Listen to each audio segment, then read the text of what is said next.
Pirmais solis mums ir jāatver mājaslapa. Kad mājaslapa ir atvērta, jūs varat iepazīties ar mūsu plašo piedāvājumu, kurā pieejami vairāk nekā 30 maršruti. Taču, ja vēl īsti nezināt, kas ir Selfdrive Latvija, iesakām izmēģināt bezmaksas maršrutu, par kuru nav jāmaksā un kur atšķirība no pārējiem maršrutiem ir vienīgais tas ilgums. Lūk, nospiežu pogu pirkt, kad poga pirkt ir nospiesta, spiežu pogu noformēt pasūtījumu. Pagaidīsim nedaudz. Tātad, lūk, šeit mums ir jāievada mūsu dati. Es ātri arī to izdaru. Un, kad mūsu dati ir ievadīti, mums ir jāpiekrīt Selfdrive Latvija noteikumiem un jāpasūta maršruts.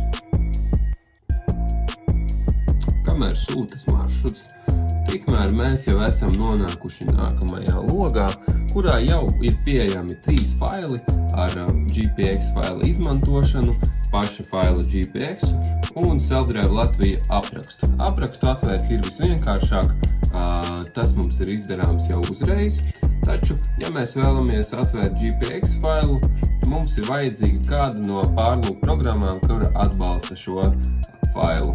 Man jau automātiski notiek pārnese uz pārējo programmu, kurā ir iespējams apskatīt maršruta detalizētu traku. Un redzam, ka šis ir pirmais punkts, šis ir otrais punkts, un tādā veidā lūk arī ir atnācis e-pasts, kurā mēs arī varēsim iepazīties ar Selfdrive Latviju. Līdzīgi tāpat kā mēs atvērām failu internetu pārlūkā, tāpat arī šis fails ir atvērējis mūsu e-pastā. Tas mums būs vajadzīgs, ja mēs mēģināsim šo failu atvērt caur telefonu.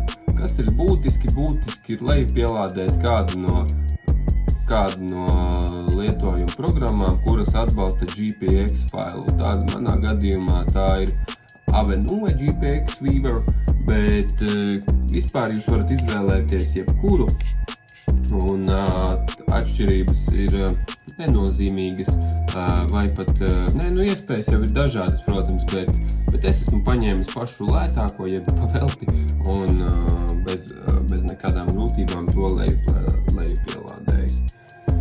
Taču visticamāk jūs šos failus vēlēsieties atvērt savā telefonā, jo diez vai jūs ņemsiet līdzi ceļojumā datoru.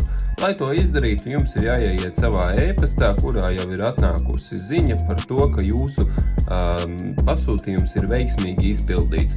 Šeit mums ir 3 faili, apraksts PDF, GPX fails jeb traks un faila izmantošanas pamācība. PDF failu mēs atveram elementāri uzreiz, nospiežot tas atverās, taču GPX failu mums vajadzēs lejupielādēt. Lai to izdarītu, nospiežam šo te pogu un tālāk dodamies uz aplikāciju fails, kurā atveram pēdējo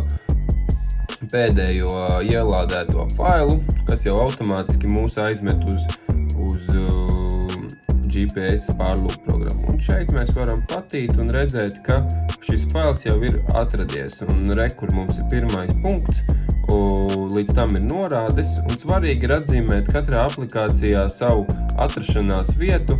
To var izdarīt iestatījumos, uzspiežot uz konkrētās aplikācijas lokācijas, tātad, lai jūs izmantotu šo lokāciju tad, kad izmantojat aplikāciju. Un iespējamās aplikācijas ir daudz un dažādas. Es izmantoju GPS traks, taču var izmantot arī Altrails, GPX Weaver un tam līdzīgas aplikācijas. Lūk, tas arī viss, kas jums jāzina veiksmīgai maršruta lejupielādei no mājaslapas selfdrive.latvija.com. Sēdiniet mašīnā savu ģimeni un draugus un dodieties neaizmirstamā piedzīvojumā pa mūsu mazo, bet ļoti skaisto valsti. Ja jums rodas kādi jautājumi, zvaniet uz norādīto tālruni mājaslapā vai rakstiet uz e-pastu info@selfdrive.com.